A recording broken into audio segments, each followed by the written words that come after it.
Dragon-type is not only one of the most popular Pokemon types, it's also one of the most exclusive and has one of the most interesting histories. Dragons have had a roller coaster ride throughout the years, so let's take a deeper look.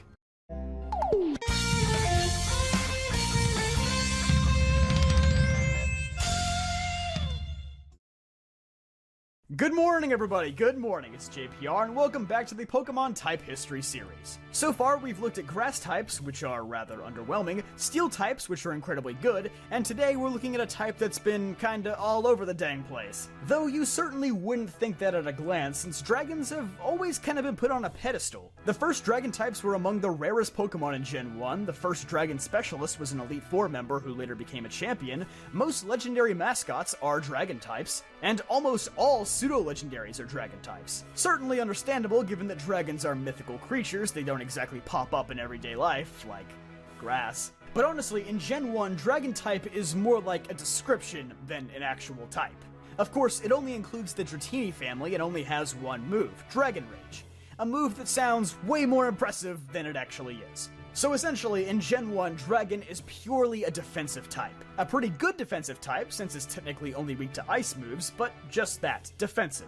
This is presumably the reason why other Gen 1 Pokemon like Charizard and Gyarados weren't given the Dragon type despite resembling dragons. They would have become absolute defensive behemoths. Gyarados especially, since it essentially would have no weaknesses in Gen 1 due to Dragon not having a true damaging move. So really, the typing itself is kinda meh in Gen 1.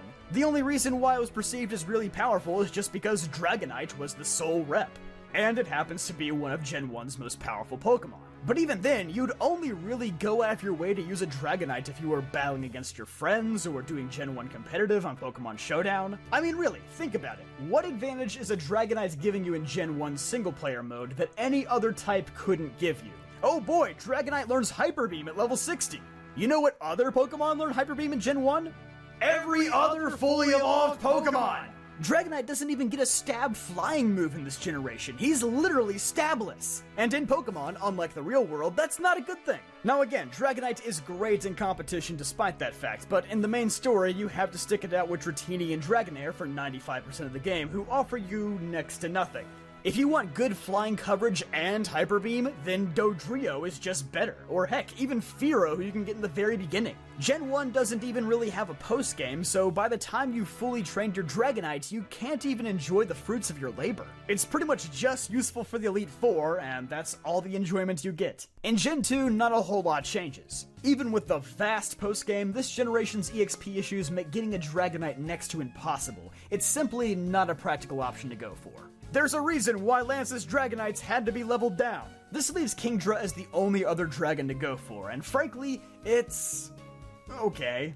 It does have that holy combo of dragon and water, making it only weak to other dragons, but it's notably lacking in offensive prowess. Since it can only learn Twister and Dragon Breath, it's not the best option for going against Lance since his best Dragonite carries Outrage. In Crystal, it does get blessed with Ice Beam as a tutor move though.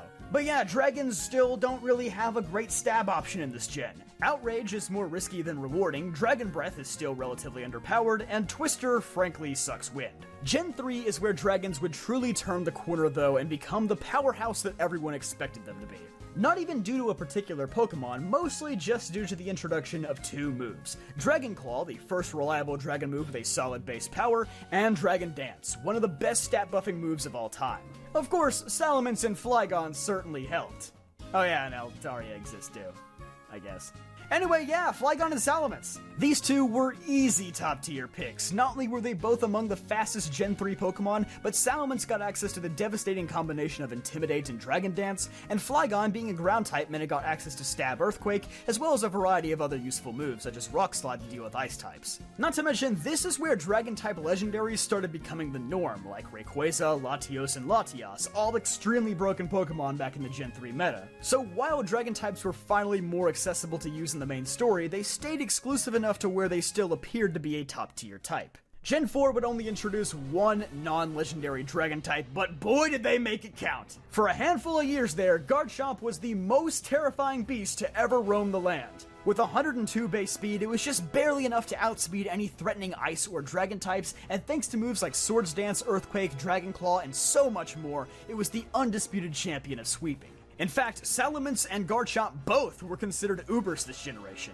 Yes, Salamence got even better this gen, thanks to new items like Life Orb and the introduction of Draco Meteor, which for all intents and purposes was basically a Z-move back in the day. With 140 base power and the drawback of being -2 special attack instead of having to recharge, this was easily one of the best moves for its time. And of course it was, and always will be, exclusive to Dragon types. So really bump that base power up to 220 since it's always guaranteed to be stab. But if you thought that was the peak of Dragon's power, then just wait, because Gen 5 came along and gave us Druddigan. Oops, sorry, wrong line, pardon me for that. And then Gen 5 came along and gave us another pseudo-legendary dragon, another extremely powerful dragon dancer, and a bunch of legendaries that happen to be dragon type. Outrage also got buffed to 120 base power, so now you could just slap a Lumberry on any old Dragonite and go to town. It was basically the same party from Gen 4, but your friend Bob invited over a half a dozen more of his jock friends. But then the party got too wild and out of hand, and somebody had to call the police. Way to go, Bob, you pushed your luck too far. For the crime of public disturbance, Dragon was sentenced to a lifetime of dealing with fairy types. Of course, this completely killed physical Pokemon that relied on Outrage, since if you dared click that move, you'd just get trapped and confused against a fairy. Draco Meteor also received a slight nerf, not that it really matters, it's still 130 base power, more than enough to wipe out the dinosaurs. Dragon's 10-year reign at the top may have finally been over, but it wasn't all doom and gloom.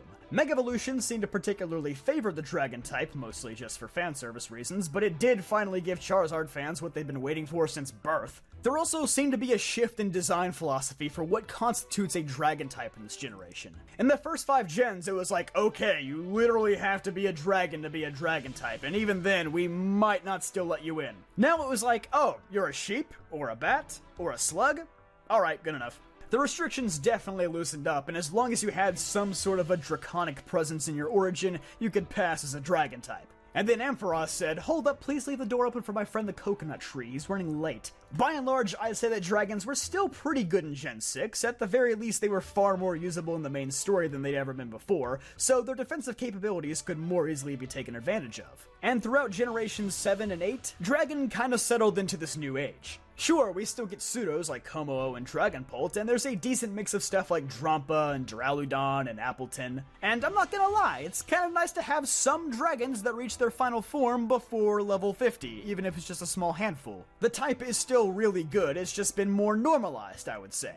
Not composed of almost entirely legendaries and pseudo-legendaries. There's still only about 60 dragon types in total, so they are remarkably exclusive, but definitely more evenly spread throughout the game than they used to be. I would say they probably don't have the bar set as high as Steel type does, but the majority of them are still good enough to get the job done.